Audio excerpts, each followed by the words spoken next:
Take 99 of the Tino take, continuing with our commute casting.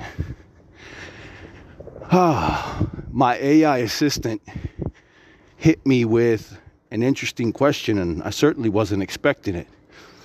You know, I communicate with this artificial intelligence, and, you know, it spits ideas back to you.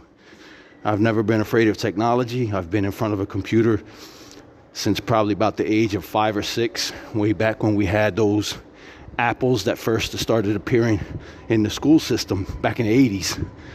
So I'm certainly not, was it the 80s? Yeah, I think it was back in the early 80s. So I was a little bit older, probably was like 8 or 9. So I'm comfortable in front of computers.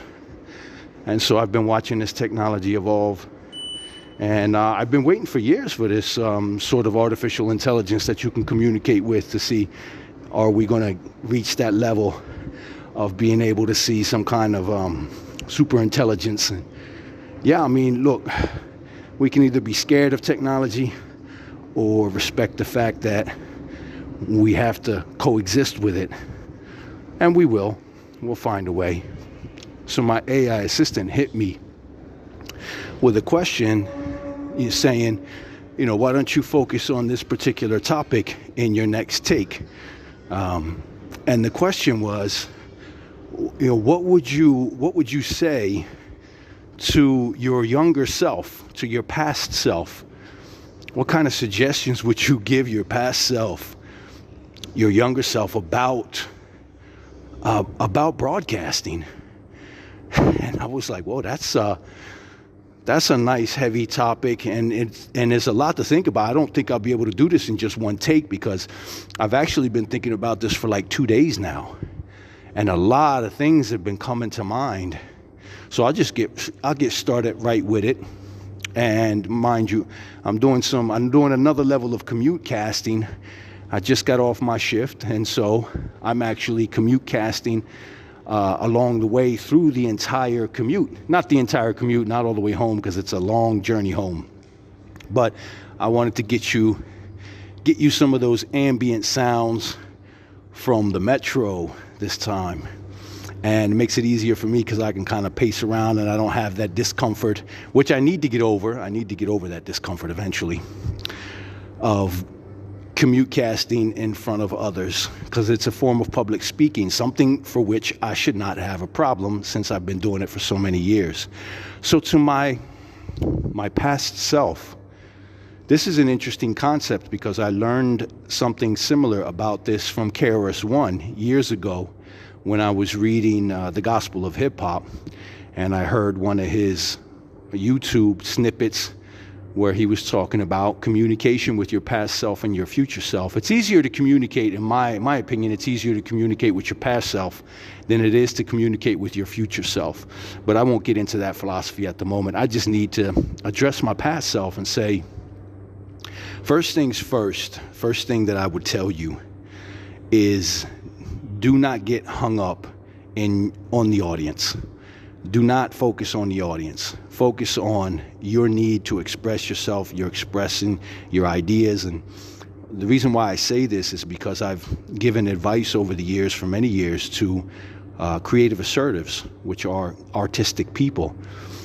And I've always told them, my being a dynamic assertive, I tend to be surrounded by creative assertives, or have creative assertives that often pop up in my life. So the question always comes up about, how do you address the issue of your audience?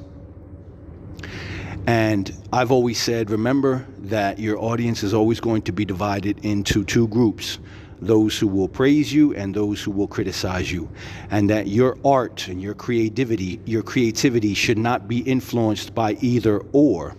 And I've always got the knee-jerk reaction, the kind of snap-back reaction, like, you know, but wait a minute.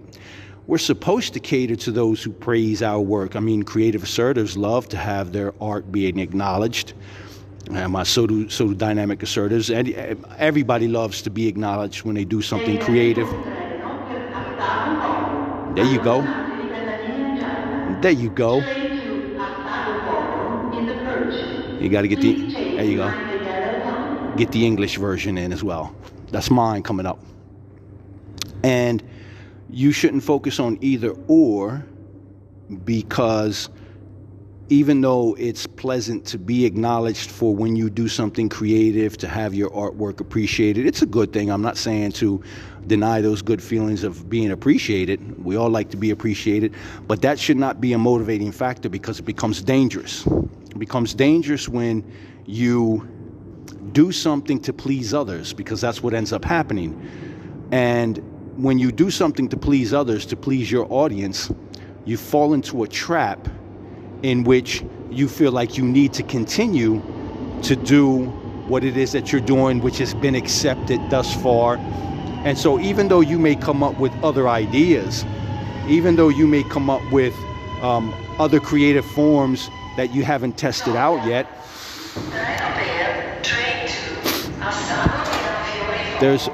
there's always the risk that you may not want to try anything new, simply because you want to stay with what has been accepted thus far, what has been praised thus far, what has been acknowledged thus far. And there's a history of this. When you see, I myself in the past have seen artists that I enjoy, for example, in the music world, where they make an album and you really love that album. You fall in love with that album, you fall in love with that artist, and you say, oh my God, this is amazing. I can't wait till the next album comes out. And then what happens is the next album comes out, that artist has decided to change up their style because maybe they've evolved, or maybe they want to explore new avenues. And what ends up happening is they have all of those who have praised their work end up becoming critics. You know, I myself have been one of those people who I've seen an artist who then changes up their style, and I'm like, well, you know, I don't really like them anymore. You know, the first album was dope. This second album is crazy, is whack. They changed it all up. And so there's the risk that if an artist wants to continuously please a particular audience, they fear losing that audience, and then they become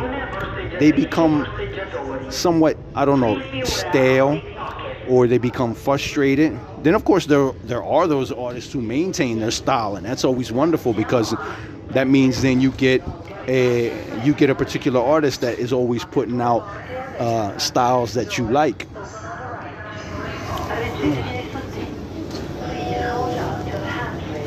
But I believe that this can stagnate someone who is looking to express different styles. And so look, long story short, I don't think it is wise for you to focus on what people like, nor do I think it's wise for you to focus on those who criticize you and try to change up your style in order to please them, or to become discouraged if somebody criticizes your work. Those audiences will always be there. Critics will always be there, and those who praise you will always be there. And it's a warning, it's a caution to you. You know, this is me talking to my past self. Don't fall for it, because I know you already have. I know you better than anyone else. I know you already have done this. And so if I'm speaking to my past self, I'm saying don't make these mistakes. You've learned from these mistakes, and I can assure you of that because I'm your future self telling you so. Don't be worried about who's in the audience, who's listening, who likes it, who doesn't like it. You need to express yourself, because look, so many times I have walked away from broadcasting for the simple fact that I continued to try to please a particular audience, but I had something else in mind. Like, you know, I would be with one audience talking about a particular subject, engaging in a particular subject, and then I would find myself wanting to delve off into another subject, you know. And I've seen this with other presenters as well. Other presenters go through this as well. You end up with an audience that wants you to stick to a particular subject or particular topic, and if you don't, you get the criticism, your ratings fall, or the crowd falls off and the audience diminishes, but you shouldn't be doing it for that. You should be doing it for the genuineness of what you want to express and why you need to express it. What else would I say? I would say to myself, I would say to my past self, something that I can appreciate that has already gone well, but do not limit yourself or procrastinate for the sake of wanting to wait for a better situation. Okay, there are times when I haven't had a microphone. Look, I don't have a microphone now. I got my cell phone. I don't have a studio. I don't even have a chair. I'm standing up on the metro and I'm doing my commute casting. So what I would say to my past self is, do not let the technology or the lack of technology limit you. Do not let the fact that other people have more professional equipment than you cause you to believe that this is something that has anything to do with good ideas. If you have good ideas and bad technology, that doesn't diminish the good ideas. An idea is something that can be shared on paper. It can be shared with friends. It can be shared with strangers. It can be shared in a group. It can be shared online. It can be shared in different ways. It doesn't diminish the value. So do not be frustrated by the technology, because I have given up in the past saying, oh, well, I don't have professional equipment. And this is something that artists do. I mean, this isn't just advice for my past self in the world of broadcasting. This is advice for artists to also say, well, you know, until I get this equipment, until I have. How many times have I heard people say, oh, man, I'm not doing anything until I get the right studio. I need to go get some studio time. Or otherwise I'm not going to record this track. And I've seen it over and over. And people put things to the side. People don't release what it is that they have produced and created. Their creative work just sits in a closet, sits in a drawer, sits on a desktop, sits on a memory stick. You know, things that are out there that could be released that people would appreciate, you know, get hidden away because somebody says, well, it's not perfect. It's not that quality of professional quality, studio quality. And you end up limiting yourself because each creative effort that you put out there gives you an opportunity to study that and then improve upon it or come up with another idea. What else? You know, it's crazy. I've been thinking about this for 2 days, and I kept telling myself I ought to be jotting these things down, because I've just come up with a lot of things that I would say do, don't do. Definitely, I've over years, it took years, but I finally got a nice title that doesn't corner me. I would say to my past self, look for a show title that does not limit you. Do not fall into one category where then you have a title that causes you to stay in that category. When I came up with the Tino take, I was like, this is it. I found gold, because it more universal than that. You know, the Tino take is just basically that. It's my take on things.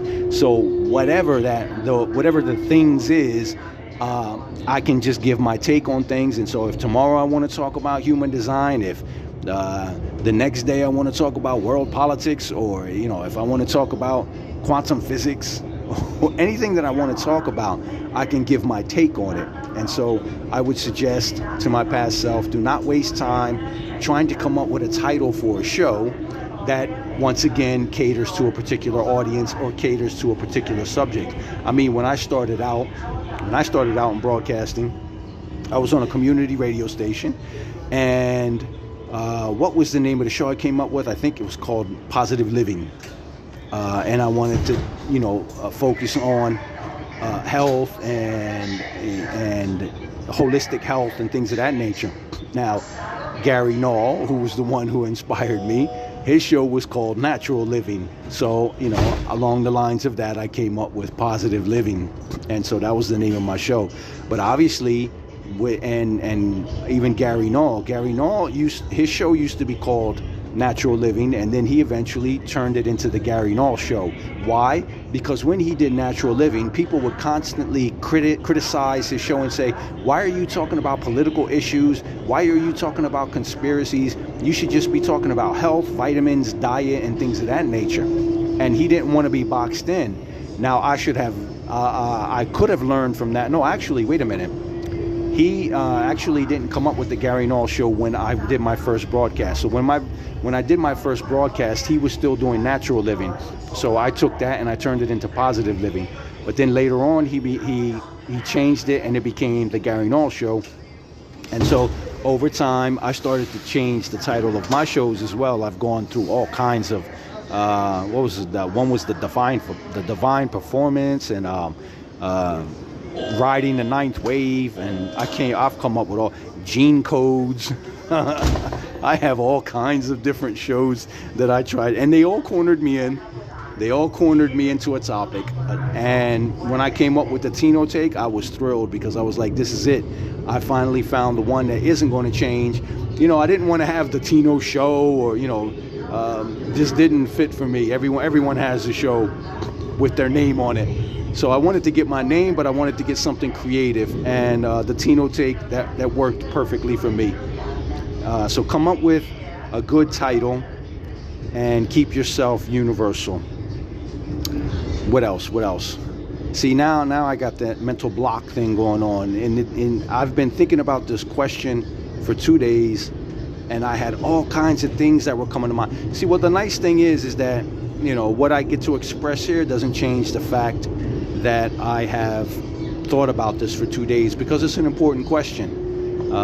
It really is an important question. What else? Don't be afraid to do this alone. For years I have struggled, and I still struggle now.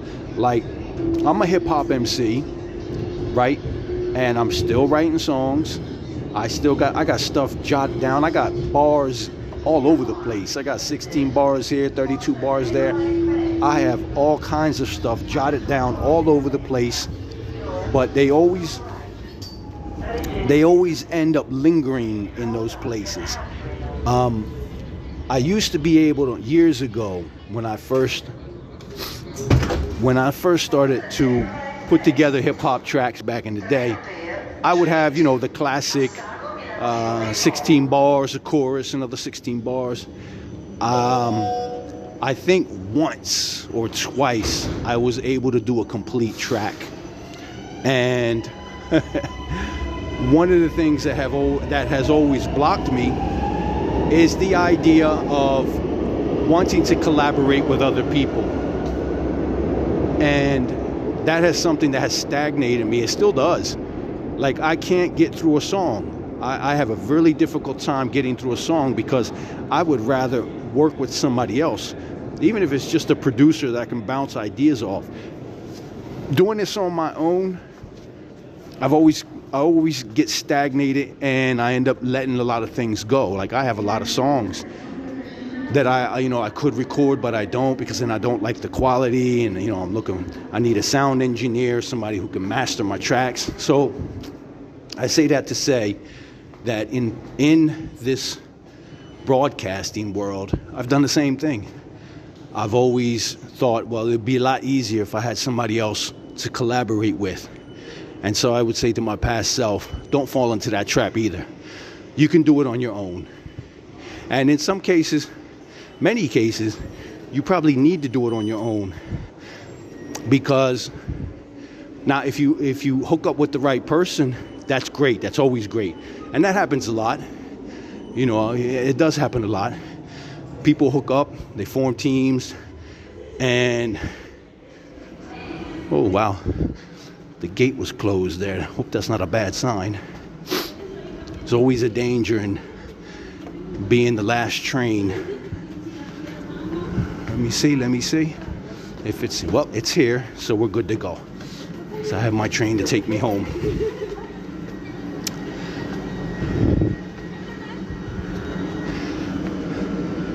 I'd say to my past self, don't worry about doing things on your own.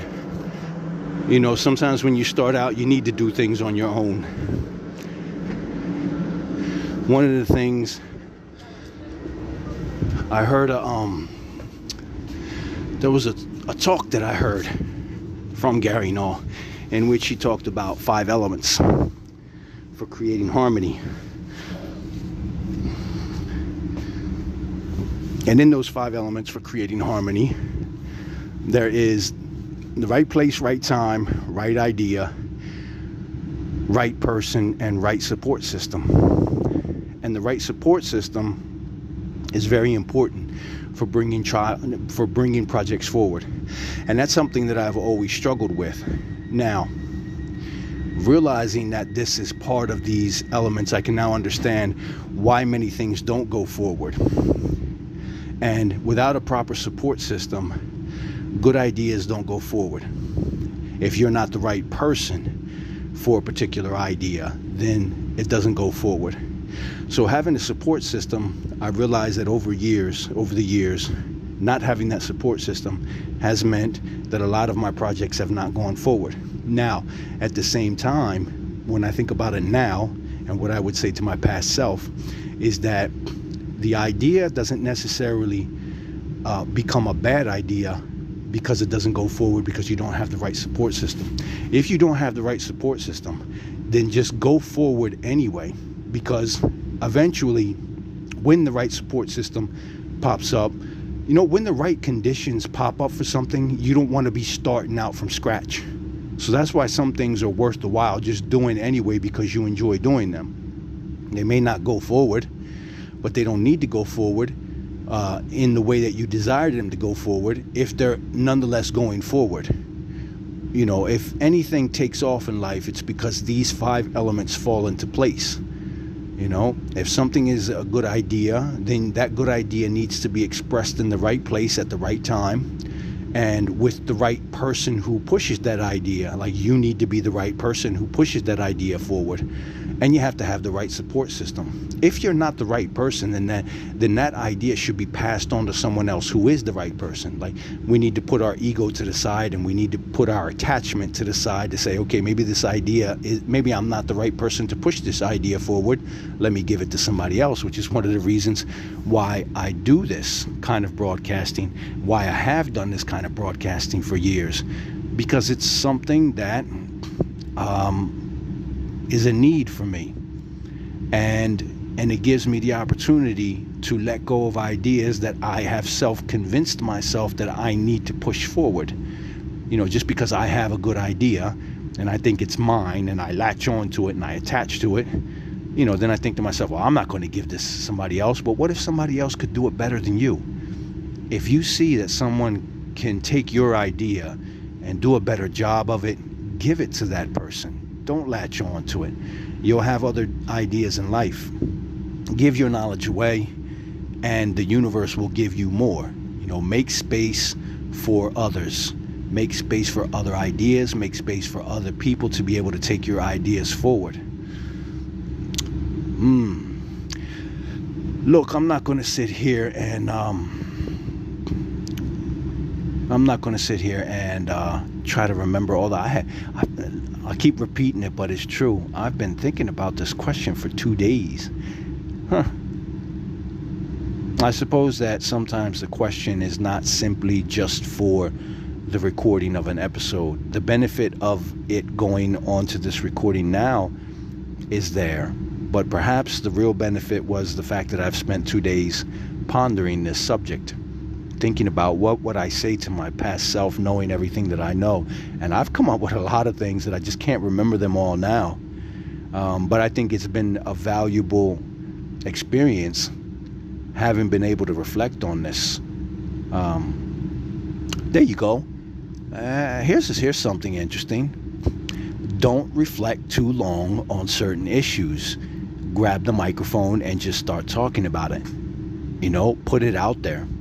Sometimes the best way to make sense of something, sometimes the best way to organize ideas and thoughts is to put them out there, so that then you can self-reflect on what you have put out there and say, okay, well, wait a minute, I said that, and well, actually I could have said it differently, or I could have put it a different way, or maybe you come to the realization that, oh, wait a minute, actually that thing, I think I would reflect on it differently and approach it differently.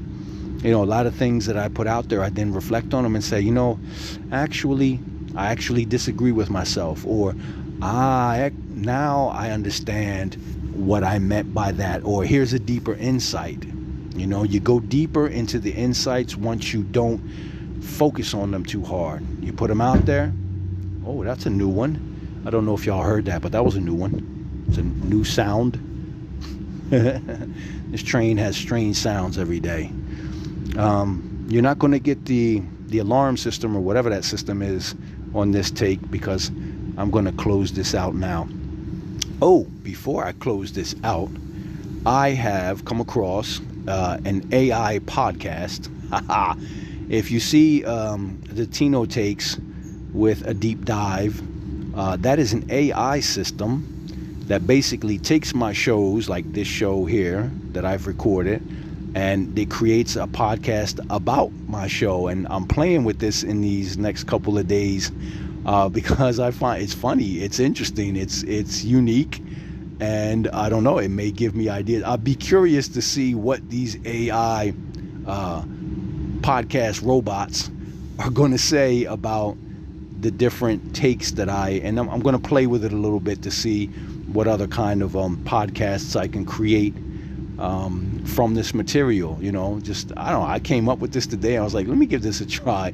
Let me feed my show into let me feed my show into this particular AI system and see what kind of podcast comes out of it and what they actually say about the podcast. And so the first one was kind of, I see, you wanted that to happen, didn't you? Here we go. One of these days I'll figure out what the hell that is. I fed my show into this AI system because I wanted to see what it came out. Now, the first one was very simple because if you heard Take 96, then you know that it was a very short, simple first attempt. But you know, they nailed it. You know, they got the show, they got the transcript, or however this AI system works, and they talked about what I talked about and gave their thoughts on it. So I'll be doing some more of those because I'll be interested to see what they have to say about the other shows that I've done. It's, you know, it's something new, it's something different, something I'm playing with, and I'll see how it goes.